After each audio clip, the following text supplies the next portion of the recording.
우리 6절입니다. 제가 가지고 있는 성경책은 신약성경 410쪽입니다. 요한계시록 12장 우리 1절부터 6절까지 봅니다. 제가 5절까지 읽고요. 우리 마지막 6절은 다 같이 읽겠습니다. 제가 말씀을 읽습니다. 하늘에 큰 이적이 보이니 해를 옷 입은 한 여자가 있는데 그 발 아래에는 달이 있고 그 머리에는 12별의 관을 썼더라. 이 여자가 아이를 베어 해산하게 되매 아파서 애를 쓰며 부르짖더라. 하늘에 또 다른 이적이 보이니 보라, 한 큰 붉은 용이 있어 머리가 7이요 뿔이 10이라. 그 여러 머리에 7 왕관이 있는데 그 꼬리가 하늘의 별 3분의 1을 끌어다가 땅에 던지더라. 용이 해산하려는 여자 앞에서 그가 해산하면 그 아이를 삼키고자 하더니 여자가 아들을 낳으니 이는 장차 철장으로 만국을 다스릴 남자라. 그 아이를 하나님 앞과 그 보좌 앞으로 올려가더라. 그 여자가 같이 읽겠습니다. 그 여자가 광야로 도망하매 거기서 1260일 동안 그를 양육하기 위하여 하나님께서 예비하신 곳이 있더라. 아멘. 오늘 같이 읽은 본문 말씀을 가지고 영적 전투의 현장이란 제목으로 같이 하나님의 말씀을 나누기를 원합니다. 요한계시록 1장부터 22장까지 기록이 된 것을 알 수 있는데요. 특별히 우리가 요한계시록을 이해하려면 사실은 우리가 1장부터 이렇게 순서대로 말씀을 읽으면 좋겠죠. 그 맥락, 그 흐름에 따라서 우리가 1장에서부터 22장까지 쭉 간통하면서 말씀을 나누면 좋으리라 그렇게 생각이 되어집니다. 그런데 또 하나의 방법은 이 요한계시록 12장을 보고 그 다음에 1장부터 22장까지 보는 방법입니다.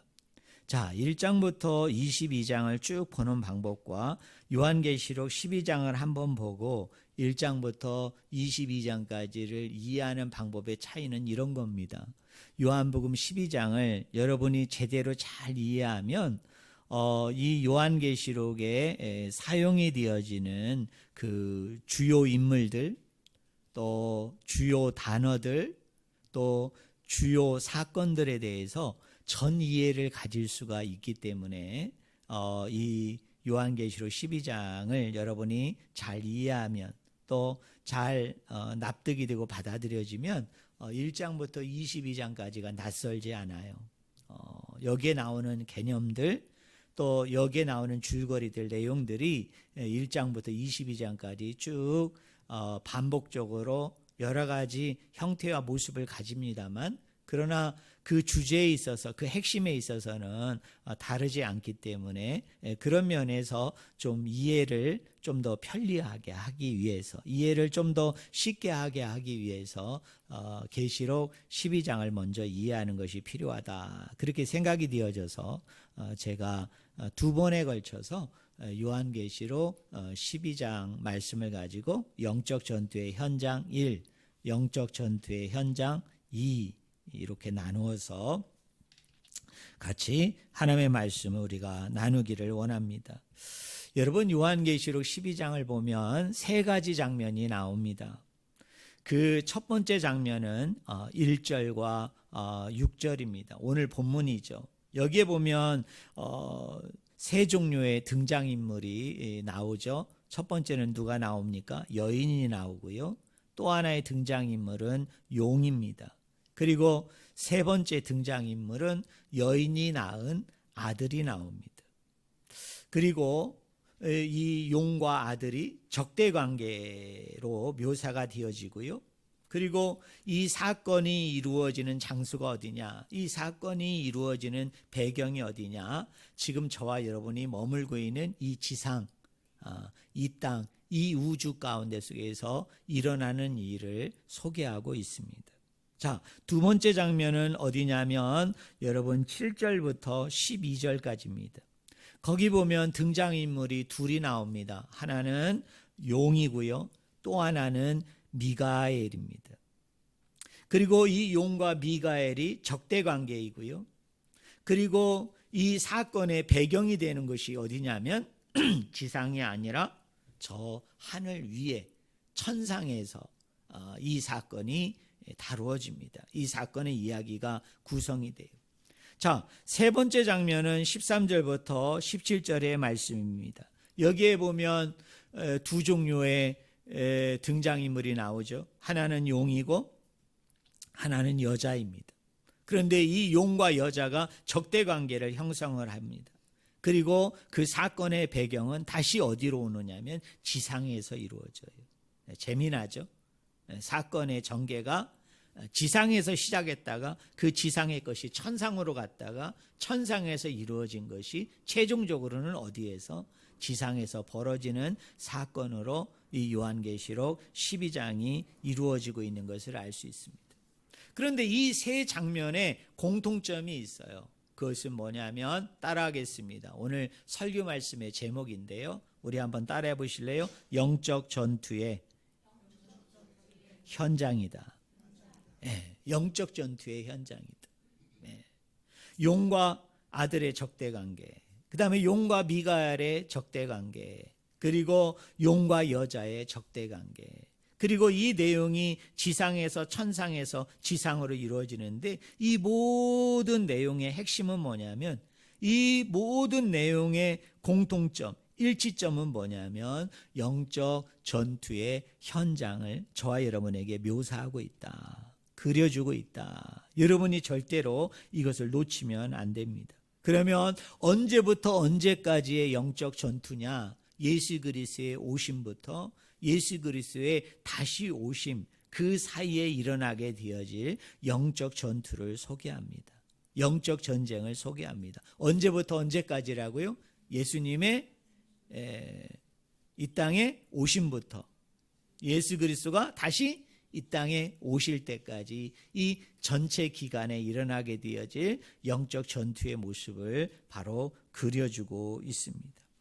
어떤 의미에서 오늘 저와 여러분들은 어디에 지금 우리가 위치하고 있을까요?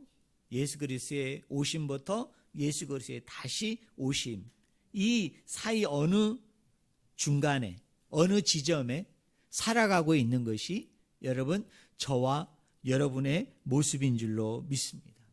자, 그런데 우리가 이제 이 12장 1절부터 6절의 말씀을 이제 구체적으로 한 절 한 절 우리가 살펴볼 텐데 몇 가지 여러분들이 전제로 꼭 기억해야 될 사실이 있어요. 자, 첫 번째가 뭐냐? 한번 따라해 보실래요? 사단은 예수님의 십자가에서 패배했다. 네, 따라합니다. 실패했다.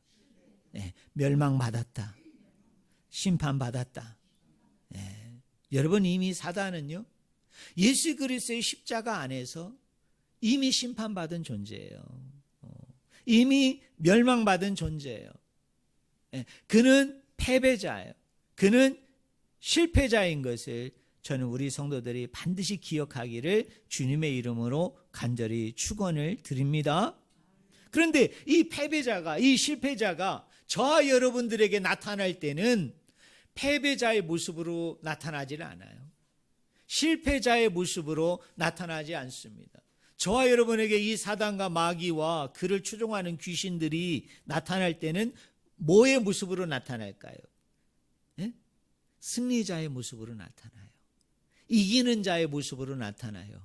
그런데 이 모습은 뭡니까? 짝퉁입니다. 여러분 이 모습은 모조품이에요. 이 모습은 철저하게 저와 여러분을 유혹하고 미혹하는 일종의 뭐냐면 사기를 치는 겁니다. 절대로 우리가 이것에 넘어질 이유가 없어요. 그러므로 만약에 여러분이 앞에 나타나지도 않겠지만 만약에 나타난다, 사단이 나타난다, 마귀가 나타난다, 끔찍한 모습으로 나타날 수도 있고 천사의 모습으로도 나타날 수 있는데 자, 우리는 그 사단에게 명령 기도를 할 수 있어야 됩니다. 뭐라고 명령 기도해야 될까요? 너는 이미 십자가에서 뭐 했다? 심판받았다. 이미 너는 십자가에서 멸망받았다. 너는 실패자요 패배자이니 승리자인 나사렛 예수 그리스도의 이름으로 명하노니 이 더러운 마귀야 사단아 귀신아 떠나가라 라고 얘기하면은 이 사단이 어떻게 할까요? 가들짝 놀랍니다. 왜 놀랄까요? 와, 이 사람이 내 정체를 알고 있구나. 아, 이 사람이 나의 모든 결말을 다 꿰뚫어 보고 있구나. 이 사람은 건드리면 절대 안 되겠네 하고 떠나갑니다. 그런데 어떤 사람에게 승리자의 모습으로 나타났어요. 이기는 자의 모습으로 나타났어요. 그래서 들은 것 많아가지고 그 마귀를 무서워합니다. 그 마귀를 두려워합니다. 자기는 아니라 그러면서도 그 마귀의 영향력 안에서, 영향권 안에서 살아가는 안타까운 그리스도인들도 많다는 거예요. 왜냐? 사단은 하나님 못지않은, 하나님에게 못 미치는 능력과 권세와 이적과 기적을 행한다고 얘기하면서 우리가 이 마귀를 어떻게 하느냐 하면 하나님 다음으로 높이는 거예요. 하나님 다음으로 인정하기 시작하는 거예요. 그럼 마귀라는 놈이 어떻습니까? 요놈 봐라. 요거 나를 대단한 거로 취급하네. 나는 이미 실패자요, 패배자요, 멸망받고 심판받았는데. 그러면서 어떻게 합니까? 계속 여러분을 해방합니다. 여러분 계속 여러분을 괴롭힙니다. 얼마나 재밌겠어요. 얼마나 재밌겠어요. 나는 사기치러 왔는데, 나는 모주품인데, 나는 짝퉁인데, 어느 집회에 가보니까, 어느 사람들이 모여있는데 가보니까 막 나를 높이는 거예요. 나를 높이는 거예요. 마치 내가 승리자인 것처럼, 이기는 자의 모습을 가지고, 여전히 그런 모습을 가지고 종과 행으로 막 돌아다니는 사람처럼 막 높이는 거예요. 그러면 마귀가요, 여러분 춤춥니다. 여러분 마귀가 난리 나요. 왜요? 짝퉁인 나를 진품처럼 여겨주니 이것만큼 좋은 게 어디 있어요? 덩실덩실 춤을 추면서 여러분을 괴롭히고 여러분을 힘들게 하고 여러분을 못살게 구는 줄 믿습니다. 그러나 저와 여러분들은 깨어있는 존재이기 때문에, 알고 있는 존재이기 때문에 따라하겠습니다. 나사렛 예수 이름으로 명하노니 이 사단아, 이 귀신아, 너는 패배자다, 실패자다, 너는 심판받았어, 너는 멸망받았어, 떠나가라. 여러분 그렇게 명령 기도하면은요, 사단과 마귀가요 절대 여러분에게 엄습 안 해요. 여러분에게 찾아오지 않아요. 왜요? 이 동물 왕국을 보셨어요? 동물 왕국?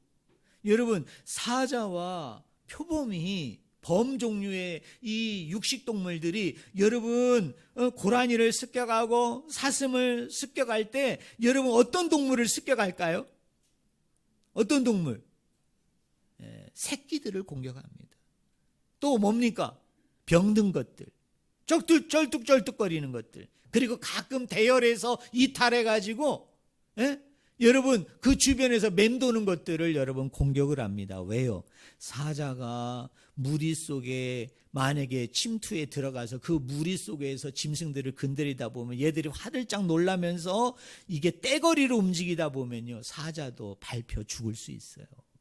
여러분 사자도 밟혀서 상처를 입을 수 있기 때문에 그런 거예요. 여러분 사단과 마귀가 누구를 공격하는 줄 아세요?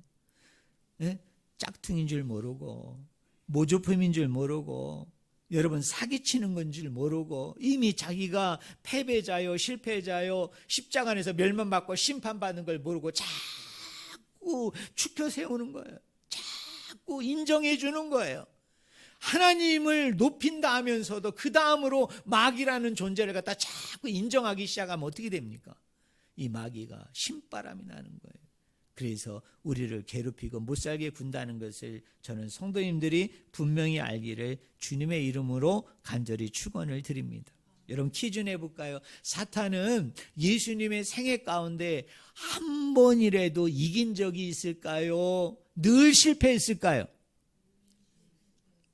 왜 이렇게 자신 없게 얘기하세요? 늘 어땠을까요?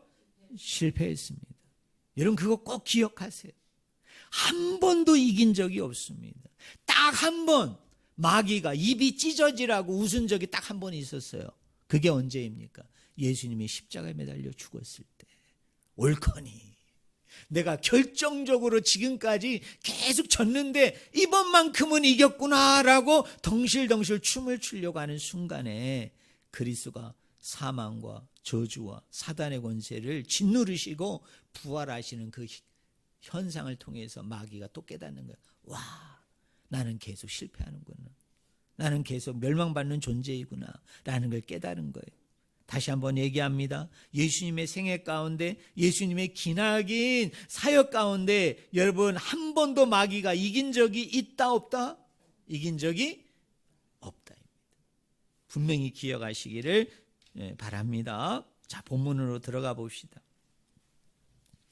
자, 오늘 1절부터 6절은 영적 전투의 그 첫 번째 현장을 소개해 주고 있습니다. 그런데 이 영적 전투의 첫 번째 현장은 예수님의 생애에 뭐와 깊은 관련이 있느냐면 예수님의 탄생과 관련이 있습니다. 여러분 1절을 보시기 바랍니다. 자, 12장 1절 어떻게 시작합니까? 하늘에 뭐가 보이니? 큰 뭐가 보여요? 이적이 보인다. 여러분, 여기서 이적이라는 말은 그렇게 건강한 해석이 아니에요. 건강한 여러분 번역이 아니에요. 여러분, 이 이적은 표적이라는 말로 바꿔야 됩니다. 영어로 얘기하면 사인이죠. 그래서 이렇게 번역을 해야 됩니다. 하늘에 큰 표적이 보이니입니다. 자, 세 가지를 보게 됩니다. 자, 어떤 여자가 있는데요. 이 여자의 모습을 세 가지로 그립니다. 자, 첫 번째 어떤 모습이죠? 뭐를 옷 입고 있어요? 해를 옷 입고 있다. 해를 옷 입고 있어요. 해라는 옷을 입고 있단 말이에요. 해가 옷이 돼가지고 그 옷을 입고 있어요. 자, 그 다음에 그 발 아래에는 뭐가 있어요? 달이 있다. 그리고 그 머리에는 뭐를 썼더라? 12별에 뭐를 썼어요? 관을 썼어요. 이거 오해하면 안 됩니다. 12개의 면류관을 얘기하는 게 아니에요. 12개의 관을 얘기하는 거 아니에요. 하나의 관 안에 12개의 뭐가 박혀 있어요? 별이 그 관에 박혀 있는 것을 이야기합니다. 자, 그러면 우린 질문해 봐야 되죠. 여러분, 이게 긍정적인 모습일까요? 부정적인 모습일까요? 자, 어떤 여자가 있는데요. 해옷을 입고 있어요. 그리고 발 아래에는 달이 있고요. 머리에 면류관을 썼는데, 머리에 관을 썼는데 그 관에 12개의 별이 박혀 있습니다. 자, 이건 긍정적일까요? 부정적일까요? 이걸 잘 해석하셔야 돼요. 긍정적인 모습일까요? 부정적인 모습일까요? 뭘 고민하십니까? 긍정적인 모습이죠. 긍정적인 모습이죠. 여러분, 얼마나 멋있습니까? 해의 옷을 입었는데, 여러분 그 발 아래에는 달이 있고, 여러분 그 면류관에는 12개의 별이 거기에 여러분 장식이 돼 있어요. 여러분 박혀 있어요. 여러분 얼마나 찬란하고 빛나고 영광스럽고 존엄한 모습입니까? 그럼 우리는 질문해 봐야 됩니다. 이 여자는 누구냐는 거예요. 이 여자는 누구냐? 근데요, 우리가 요한계시록을 여러분이 읽을 때 우리가 조심해야 될 것은 뭐냐면, 요한계시록은 구약을 많이 인용합니다. 구약을 많이 갖다가 씁니다. 그래서 요한계시록을 이해하려면 사실은 구약 성경을 우리가 많이 알아야 돼요.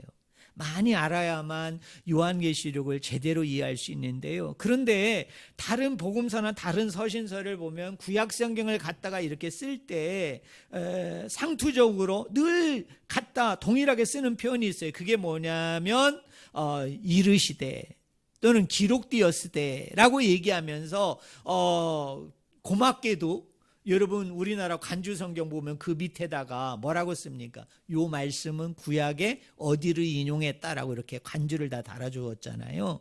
그러나 요한계시록은 이르되 기록되었으되 이런 말이 없어요.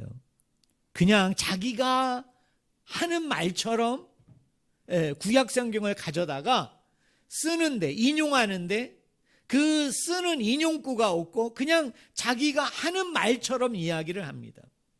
자, 오늘 12장 1절에 여러분 해, 그 다음에 달, 그 다음에 별 12개, 이거는 구약에서 가져온 거예요. 구약을 인용한 거예요. 그러면 우리가 창세기부터 말라기까지 여러분이 쉽게 맞출 수 있어요. 이것이 한 패키지로 어떤 사람에게 이게 쓰입니다. 여러분 구약에 누구에게 이게 쓰이죠? 해, 달, 별 12개. 요셉이죠. 요셉. 여러분 요셉이 꿈을 꾸잖아요. 무슨 꿈을 꿉니까? 해와 달이 나에게 절을 하더이다. 그 다음에 자기를 빼니까 11개의 별이 나를 향해서 뭐 하더이다? 절을 하더이다. 이렇게 얘기하잖아요. 그죠? 누구를 얘기해요? 요셉을 상징합니다. 여러분, 요셉을 묘사합니다. 특별히 구약도 마찬가지고요, 신약도 마찬가지고요. 여러분, 12라는 숫자는 하나님 백성의 숫자입니다. 자, 12가 뭐의 숫자라고요? 하나님 백성의 숫자입니다. 구약의 12는 12지파를 얘기해요. 여러분, 신약의 12는 누구를 얘기할까요? 12 제자를 얘기합니다. 여러분, 혹시 이런 거 궁금하지 않으셨어요? 왜 예수님의 제자가 하필이면 12인가? 네? 쉽게 얘기하면 100명일 수도 있고 1000명일 수도 있고 10,000명일 수도 있는데 왜 하필이면 12이냐는 거예요. 여러분, 그런 거 한번 생각해 보신 적 없어요? 저는 고등부 다닐 때 궁금했어요. 왜 예수님의 제자는 10이 아니고 50이 아니고 100이 아니고 10,000이 아니고. 제 생각에는 좀 12이 아니라 한 수만 명, 수억 명 뽑으면 얼마나 좋나. 그래서 열심히 저 사람들이 복음을 전하다 보면 어떻게 됩니까? 예수님의 재림도 왠지 더 빨리 올 것 같고, 지금보다도 훨씬 더 많은 지역에 많은 사람들에게 복음이 전해질 것 같은데, 아니, 예수님을 쫓는 사람이 적은 것도 아니고 저렇게 허다한 많은 사람들이 있는데 왜 딱 12만 예수님이 선택했을까? 정예병인가? 무슨 특수부대 요원인가? 라이언 일병 구하기 그 몇 명을 특수훈련시켜서 보내는 것처럼 그런 부대인가? 이런 생각을 제가 한 적이 있어요. 그런데 제가 목사님하고 전사님에게 이걸 물어봤더니 쓸데없는 질문을 한다고 나를 혼내키더라고요. 얘 안 가르쳐 주더라고요. 근데 최근에 제가 이 부분을 가지고 다시 한번 고민하면서 연구했어요. 여러분 한번에게 물어볼게요. 왜 12이에요? 왜 12? 구약의 12지파와 관련이 있기 때문에 그렇습니다. 여러분, 이스라엘이라는 나라는 12지파 위에 세워졌습니다. 맞습니까? 맞죠? 네. 야곱의 12아들이 뭐예요? 12지파가 되고, 나중에 이 12지파가 만나서 하나로 뭉쳐져서 뭐를 세워요? 이스라엘이라는 나라를 세웁니다. 여러분, 왜 예수님의 제자가 12이어야 됩니까? 새 이스라엘이에요.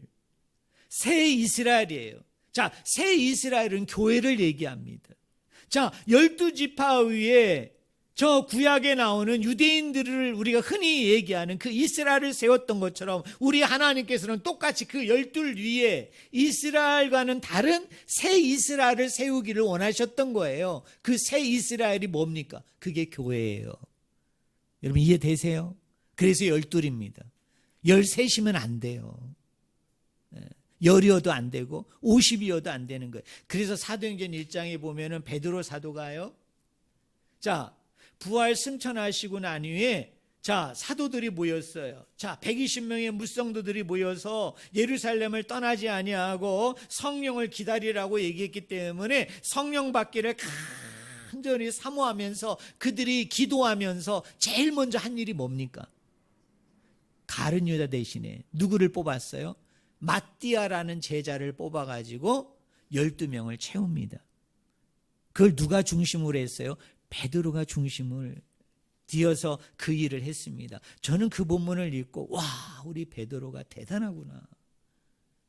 갈릴리 바다에서 부활하신 예수 그리스도를 만나고 난 이후에 베드로가요, 영적으로 그 영안이 완전히 열린 사람이에요. 그래서 베드로 사도가 딱 이제는 예수님은 이제 우리를 떠났으니까, 이제 우리가 예수님의 제자로서 이제 예수 그리스도가 하신 일들을 이제 우리가 이 지상에서, 이 땅에서 우리가 구현해내고 드러내 보여야 되는데, 어떤 일을 제일 먼저 할까? 베드로 사도가 딱 생각하는 와중에 그의 머리에 스파크처럼 지나간 게 있었던 거예요. 그게 뭐예요? 11명인데 마띠아를 뽑아서 몇 명을 세워야 되겠다? 12를 세워야 되겠다. 왜요? 오순절날 성령이 임하기 시작하면서 이제 본격적으로 무슨 시대가 열리죠? 성령의 시대, 교회 시대가 열리는 거예요. 12지파 위에 이스라엘을 세웠던 것처럼 교회를 세우려면 반드시 몇 명이 필요하다? 12 제자가 필요하죠. 12제자 위에 교회를 세워야 되는 거예요. 근데 지금 11명이잖아요. 아니 지금 성령이 이제 곧 임할 건데 그 성령이 임하기에 되어지면 곧 교회가 시작이 되어질 텐데 11명으로는 안 되는 거예요. 그러니까 베드로가 성격이 급하잖아요. 안 되겠다. 그래서 당장 어떻게 합니까? 마띠아를 세워서 12제자를 만듭니다. 근데 놀라운 것은 너무나 빠르게 세웠는지 성경에는 1절 마띠아가 그 사도행전 1장 외에는 전혀 등장하지 않습니다. 전혀 나오지 않아요. 어떤 의미에서는 이거 숫자를 채워서 12를 만들기 위해서 이렇게 갖다 놓은 인물인 것 같아요. 왜냐하면 중요한 인물이었으면 언급이 되어질 텐데 그 이후로 어떤 서신에도 역사적인 기록에도 마띠아라는 이름은 등장하지 않아요. 그러나 중요한 건 뭐냐면 베드로 사도가 그것을 깨달았다는 거예요. 자, 그러면 저를 보세요. 자, 12장 1절에 한 여자가 있는데 해를 입었어요. 발 아래에는 달이 있어요. 그리고 모자를 썼는데 관을 썼는데 면류관을 썼는데 뭐가 있어요? 거기에 12별이 여러분 거기에 있다. 이거는 구약의 이 패키지는 요셉과 연관이 있다라고 얘기했어요. 자, 요셉은 어느 나라 사람입니까? 이스라엘 사람이에요. 유대인이에요. 그리고 이 12은 구약의 12지파를 이야기합니다. 그럼을 통해서 우리는 한 가지 사실을 알 수 있는 거예요. 이 여자는 누구를 얘기한다? 이스라엘을 얘기하는 거예요. 뭐를 상징한다고요? 이스라엘을 상징한다. 여러분 해결됐지요? 자, 우리 2절로 넘어가 봅시다. 자, 2절. 근데 이 여자가 이스라엘이 자, 누구를 배웠어요? 아이를 배워 뭐 하게 되매? 해산하게 되매 아파서 애를 쓰며 뭐 하더라? 부르짖더라. 자, 저를 보세요. 여기에 세 가지 동사가 쓰입니다. 해산하다, 아프다, 그 다음에 애를 쓰며 뭐 하더라? 부르짖다라는 세 가지 동사가 쓰입니다. 지금 이 여인은 아이를 이제 출산을 하는데요. 아이를 출산하는데 어떤 중에 출산하고 있는 겁니까? 고통 중에. 아주 심한 고통과 심한 아픔을 겪으면서 어떻게 됩니까? 지금 출산하고 있는 거예요. 자, 이 본문도 구약 성경을 인용한 겁니다. 이사야서 26장 17절과 18절에 보면요. 자, 바벨론의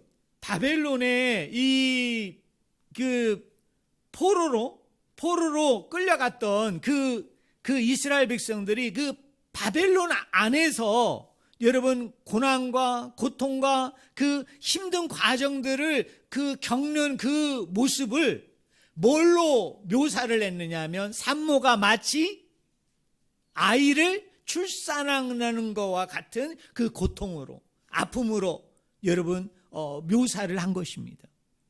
자, 그러므로 여기에 이렇게 산모가 이렇게 고통을 느끼고 이렇게 심한 이렇게 산통을 느끼는 이 묘사는 궁극적으로 뭐냐면 옛 이스라엘을 대체하는 새 이스라엘의 그 출산을 얘기하는 거예요. 옛 이스라엘을 대체하는 새 이스라엘의 뭐를 얘기하느냐 하면 출생을 갖다가 묘사하는 그림 언어인 거예요. 자, 그러면서 우리 3절로 넘어갑니다. 자, 3절에 가봅시다. 자, 우리 먼저 5절로 한번 가볼까요? 껑충 떼어서 5절로. 우리 5절 말씀 한번 같이 읽겠습니다. 준비 시작. 여자가 아들을 낳으니 이는 장차 철장으로 만국을 다스릴 남자라. 그 아이를 하나님 앞과 그 보좌 앞으로 올려가더라. 자, 여기 보세요. 마침내 여자가 누구를 낳았어요? 아들을 낳았어요. 아들을. 근데요, 요거가 그 원어대로 제가 직역을 할게요. 여러분 한번 들어보세요. 여자가 철장으로 민족을 다스릴 아들 곧 남자를 낳았다. 그리고 그녀의 아이는 하나님과 그의 보좌로 취하여졌다라고 얘기합니다. 저를 보세요. 우리 개역개정 성경을 보면은 아들과 남자가 떨어져 있나요? 붙어 있나요? 떨어져 있나요? 붙어 있나요? 여러분 거기 5절 보세요. 여자가 아들을 낳으니 그리고 뒤에 남자라 그러면서 아들과 남자가 붙어 있어요? 떨어져 있어요? 떨어져 있죠. 근데 원어 성경을 보면 아들과 남자가 붙어 있어요.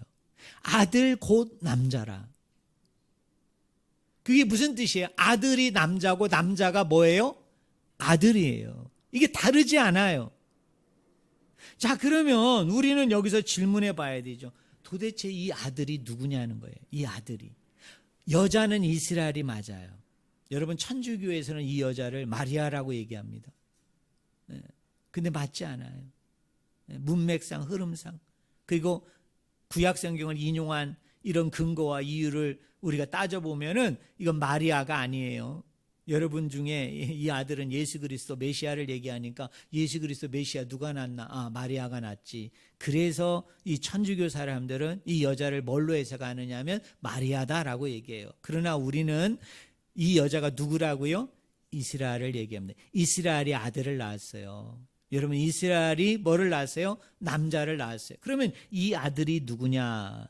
이것도 시편 2편 9절을 인용한 겁니다. 여러분, 시편 2편 9절을 보니까요, 이런 말씀이 있어요. 네가 철장으로 그들을 깨뜨리며 질그릇같이 부수리로다 하는도다 라고 얘기합니다.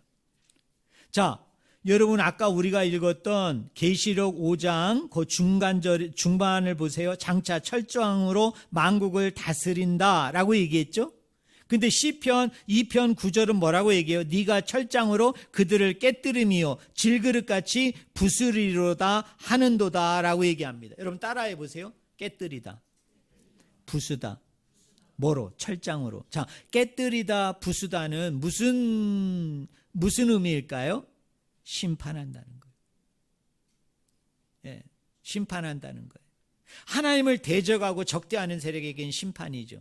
그러나 하나님을 믿는 사람들에게는 이런 악인들을 부수고 때리는 것은 뭐와 같아요? 구원과 같아요.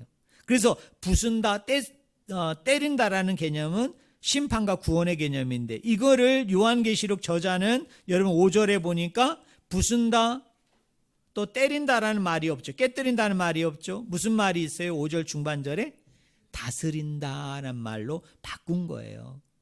자, 그러면 시편 2편에 나오는 이 아들은 누구를 얘기하느냐는 거예요. 누구를.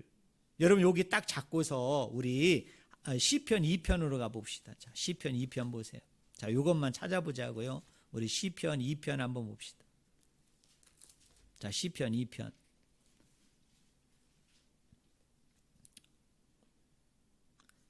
여러분, 거기 찾으셨어요?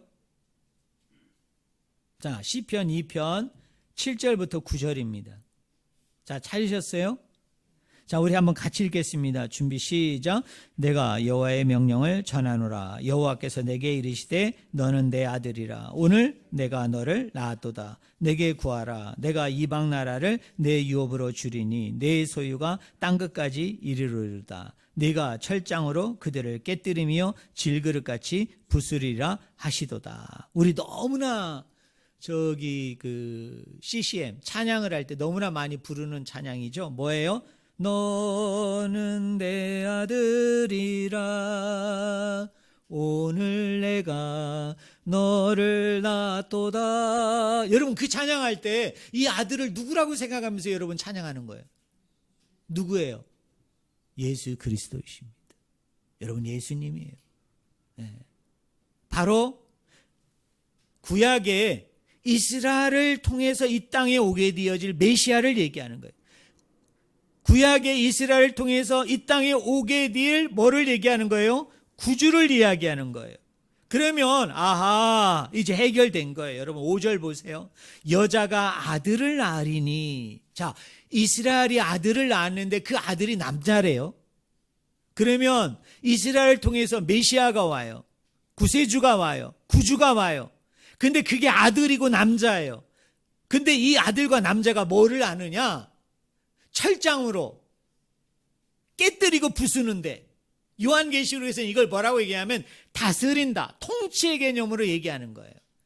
자, 그러면 이 땅에 아들로 오고 남자로 오는데, 메시아로 오는데, 그분이 오심을 통해서 뭐가 오게 돼요? 하나님 나라가 이 땅에 같이 오는 거예요.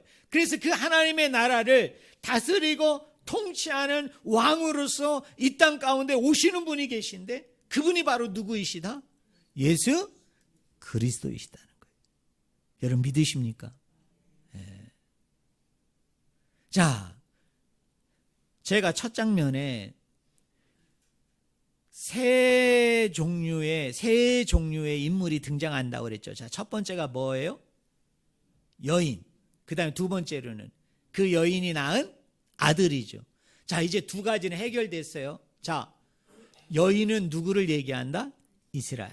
그 여인이 낳은 아들, 남자는 누구를 얘기한다? 예수 그리스도. 이스라엘을 통해서 이 땅에 오게 되어질 메시아, 구주를 얘기한다. 이제 마지막 남은 인물이 누구예요? 용입니다. 자, 용을 뭐라고 설명하느냐? 여러분, 거기 우리 3절 보세요. 3절.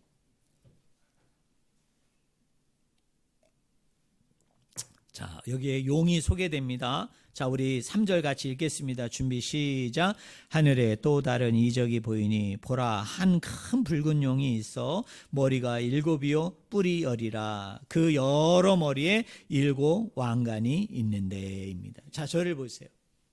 자, 이 용은 붉은 용이다라고 얘기해요. 이 용은 붉은 용이다.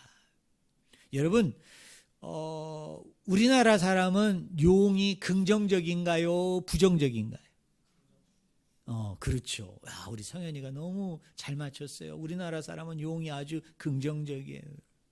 여러분, 용 꿈꾸면 로또 사야죠? 네. 세상 사람들은 그렇습니다. 여러분, 그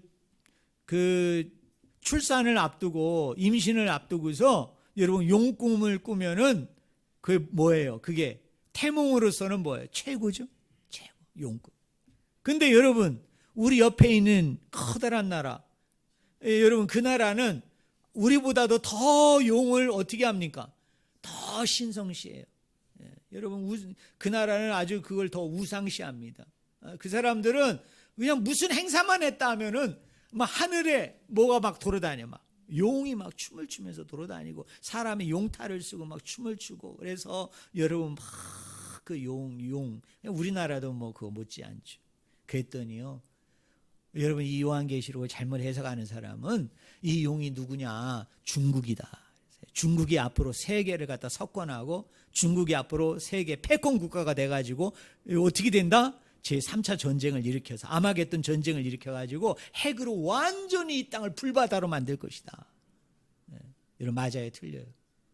네. 여러분, 맞지 않아요. 맞지 않아요. 여러분, 이 용은 뭐냐? 상징이에요. 상징. 자, 그러면 여기서 나오는 이 용은 뭐냐는 거예요. 자, 용이 뭐냐? 이것도 구약에서 인용한 거예요. 구약에서 인용한 거예요. 여러분, 시간관계상 그냥 들어보세요. 시편 74편 13절에 보면은 여기에 용이 등장합니다. 근데 이 용은 누구를 얘기하느냐? 여러분, 나중에 집에 가서 나중에 찾아보세요. 제가 원고 올려드렸잖아요. 시편 74편 13절에 보면 이 용은 둘을 얘기해요. 애굽의 군대와 바로가 용입니다. 누가 용이라고요? 바로와 애굽의 군대가 용으로 나옵니다. 여러분, 에스겔서 29장 3절에 보면은 우리나라 개역개정 성경은 큰 악어라고 번역했습니다. 그런데 영어 성경 중에 NASV가 있어요. NASV가 있는데 이 NASB는 이 큰 악어를 뭘로 번역을 했느냐? 용으로 번역했습니다. 에스겔서 32장 2절에도 보면 큰 악어가 나오는데 역시 NASB에 보면은 이걸 용으로 번역을 했어요. 이사야서 51장 9절과 10절에 보면은 랍이 나오거든요. 근데 이 랍이 용인데 이 랍이 누구냐면 애굽입니다. 자, 지금 제가 열거한 본문들은 다 일관되게 이 큰 용이 누구냐면 따라하겠습니다. 바로와 그의 군대. 그럼 여러분 한번 보세요. 구약 성경에서 애국과 또 구약 성경에서 특별히 여러분 바로와 그의 군대는 무슨 세력이에요? 악의 세력이에요. 하나님을 적대하는 세력의 대명사예요. 그러면 이 개념을 요한계시록의 저자인 요한이 가져다가 여기다가 용이라고 이야기했을 때, 사단을 용이라고 얘기했을 때, 마귀를 용이라고 얘기했을 때, 여러분 사단이 용이에요? 아니에요. 여러분 마귀가 용입니까? 아니에요. 이거는 묘사예요. 그림 언어예요. 그러면 이 용이 뭘 얘기하는 겁니까? 여러분 구약 성경에 하나님을 적대하는 대명사, 하나님을 공격하는, 하나님을 무시하는 최대의 악의 세력의 대명사는 누구였느냐 하면 애국과 바로와 그의 군대라면, 여러분 신약 성경 안에서 하나님을 적대하는 그 최고의 세력이 누구예요? 하나님을 대적하는 최고의 세력이 누구예요? 사단입니다. 마귀예요. 그래서 요한계시록은 이 사단을 뭘로 표현하느냐? 용으로 상징하는 거예요. 여러분 용으로 묘사하는 거예요. 여러분 믿으십니까? 네.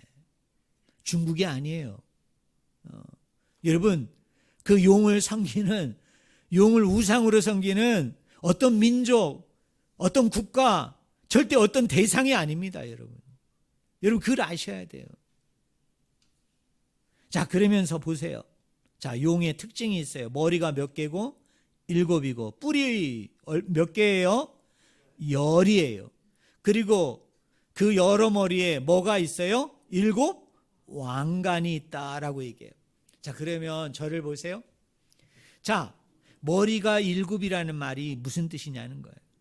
여러분 뿔이 10개라는 게 여러분 무슨 뜻이냐는 거예요. 자, 우리 하나하나 해결해 봅시다. 자, 다니엘서 7장에 보면요, 4 짐승이 등장합니다. 여러분 이 4 짐승은 누구를 상징하는 거냐면은 하나님을 적대하는, 하나님을 대적하는 이 세상의 세력을 이야기하는 거예요. 그거를 4 짐승으로 여러분 묘사하는 것입니다. 그런데요, 다니엘서 7장 24절에 보니까요, 네 번째 짐승의 뿔의 수를 세어봤어요. 그랬더니 그 뿔의 수가 몇 개냐면 10개입니다. 10개. 그럼 여러분에게 퀴즈를 낼게요. 여기서 산수를 누가 제일 잘하나 한번 볼게요. 수학을 잘하나 볼게요. 자, 퀴즈예요. 자, 봐요. 4 짐승이 있는데 네 번째 짐승이 뿔이 10개예요. 그러면 이 4 짐승의 뿔의 총 합은 몇 개일까요? 잘 생각하셔야 돼요. 설마 제가 40개라는 거를 이렇게 힘주어서 여러분에게 퀴즈를 내겠어요? 자, 봐봐요. 네 번째 짐승의 뿔이 10개예요. 근데 짐승은 4마리예요. 얘까지 포함해서. 나머지 3마리가 있어. 그러면 총 짐승의 뿔의 개수는 몇 개일까요? 여러분 10개입니다. 왠지 아세요? 여러분 짐승이 다 뿔이 있다고 생각하는 건 여러분 착각이에요. 예? 뿔이 없으니까, 나머지 3 짐승은 뿔이 없으니까 뭐예요? 뿔을 얘기 안 한 거예요. 예? 마지막에만 뿔이 있어서 걔가 뿔이 몇 개라고요? 10개예요. 그래서 4 짐승의 뿔의 총 합수는 몇 개예요? 뿔이 10개예요. 자, 2번째 퀴즈 낼게요. 또 이 다니엘서 7장을 보니까 3번째 짐승을 딱 보니까, 3번째 짐승을 보니까요, 머리가 몇 개일까요? 예? 7개예요. 그러면 나머지 짐승 이 3마리까지 합하면 머리가 몇 개일까요? 오! 우리 성현이 맞았어요. 우리 박수 한번 쳐줄까요? 와, 성현아, 네가 그러면 이거 물어봐서 괜히 또 실수하는 게 아니라 제가 딱 찍었을 수도 있는데. 자, 성현이가 한번 자신 있게 얘기해. 왜 10개예요?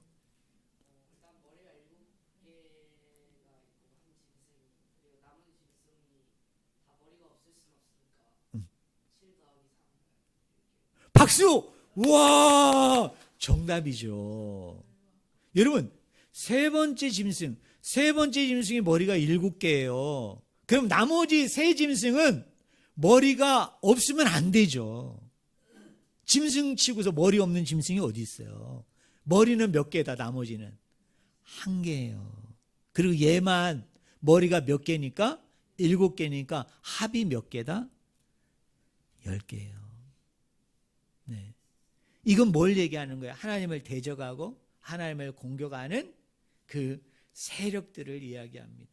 결국은 오늘 이 3절에 봐요. 붉은 용이 있어 머리가 7이요 뿔이 10이라 그 여러 머리에 뭐가 있는데 7 왕관이 있는데 이렇게 얘기합니다. 자, 옛날에요. 이 요한계시록을 요새는 좀 많이 이렇게 시들시들해졌는데 일부에서는 여전히 이 말이 안 되는 주장을 하는 사람들이 있어요. 여러분 예전에 이 10뿔이 뭐라고 얘기했는 줄 아세요? 응? 이유 열나라다. 옛날에는 이유가 아니었어요. 이유 전에는 이시였습니다. 이시라는 열나라가 소련하고 연합을 해가지고 이스라엘을 공격한다는 거예요. 그래서 뭐가 일어나요? 아마겟돈 전쟁. 그게 핵전쟁이에요. 핵전쟁이 일어나가지고 온 지구를 갖다가 뭘로 만든다? 불바다로 만든다. 이렇게 얘기했어요. 여러분 이거 사기예요. 이거 사기. 여러분 이거 가짜입니다. 지금 이유가 몇 나라예요? 제가 세보지는 않았지만 10나라가 넘어요. 그리고 이건 다 뭐예요? 제가 상징이라고 그랬죠. 여러분 그림 언어라고 얘기했죠. 그러면 이 요한계시록 저자가 그 그림 언어를 어디서 가져온 거예요? 어디서? 다니엘서 7장에 나오는 4종류의 짐승에서 가져온 거예요. 그러면 제가 이것만 얘기하고 나머지는 나중에 설교를 해야 될 것 같아요. 보세요. 다니엘서 그럼 7장에 나오는 4짐승은 뭘 얘기하느냐는 거예요. 다니엘서 7장 안에서 다니엘서 1장부터 12장 안에서는요. 이 4짐승이 뭘 얘기하는 줄 아세요? 자, 첫 번째 짐승은 바벨론을 얘기해요. 두 번째 짐승은 뭘 얘기합니까?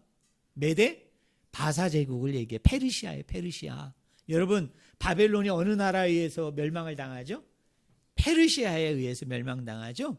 자, 페르시아를 또 정복한 데가 어디예요? 헬라 제국이죠. 알렉산더를 중심으로 한 헬라 제국. 그리고 이 헬라 제국이 결국은 나중에 어느 나라에서 멸망을 당합니까? 로마 제국이에요. 네. 이 4나라의 공통된 특징이 뭐예요? 하나님을 대적하고 어떻게 해요? 하나님을 공격하고 마치 자기들이 하나님인 양 그렇게 행사하는 절대적인 악한 세력을 얘기하는 거예요. 요거를 요한계시록 저자가 그 다니엘서 7장의 말씀을 딱 가져와 가지고 지금 하나님의 대적 세력의 총수 우두머리 최고가 누구라는 거예요? 사단이에요. 그래서 바로 그 사단이 바로 하나님의 대적 적대 세력의 최고이다. 우두머리이다. 라고 얘기하기 위해서 그 뿔이 몇 개다? 10개다. 여러분 이렇게 표현한 것임을 저와 여러분이 꼭 기억해야 될 줄로 믿습니다. 자, 나머지 설명하지 못한 부분은 자, 두 번째, 세 번째 전투 장면을 가지고서 우리가 다음 주에 설교를 하고요. 자, 결론적으로 이야기합니다. 여러분 지금 우리는 예수 그리스도의 이 땅에 오심부터 다시 오심이라는 이 기간의 어느 선상에 저와 여러분은 살고 있어요. 근데 이 기간은 어떤 기간이에요? 영적 전투를 하는 기간이에요. 이 영적 전쟁을 하는 기간이에요. 바로 이 현장이, 이 지상이 바로 영적 전쟁, 영적 전투의 현장을 우리가 살고 있는 거예요. 언제까지? 그리스도가 다시 이 땅에 오시는 그날까지. 자, 그러면 우리가 이 영적 전투의 이 영적 전쟁의 현장에 우리가 살아가면서 우리가 어떻게 해야 됩니까? 네? 여러분 슬기로운 다섯처녀, 미련한 다섯처녀로 얘기한다면 우리는 뭐예요? 불과 기름을 준비해서 어떻게 해야 돼요? 깨어 준비하는 자로서 하나님 앞에 충성된 모습을 가지고 끝까지 인내함으로 믿음을 지키면서 여러분 살아가야 되는 사람들이 누구예요? 저와 여러분의 모습인 줄로 믿습니다. 또 에베소서 6장 10절부터 20절의 사도 바울의 말씀에 의하면 우리는 말씀의 검, 성령의 검, 그래서 전신갑주를 입고 이 영적인 전투 가운데 속에서 늘 이기는 자, 승리자의 모습을 가지고 그리스도를 쫓고 대망하고 그리스도를 쫓고 소망하는 자로서 우리가 꿋꿋하게 여러분 모습을 가지고 살아가는 것이 오늘 저와 여러분의 정체성인 줄로 믿습니다. 여러분 이것을 여러분이 아시고 중지하는 자로서 충성된 자로서 구별되고 성별된 자로서 아버지 앞에 우뚝 서는 저와 여러분이 되기를 주의 이름으로 간절히 축원을 드립니다. 기도하겠습니다. 하나님 아버지,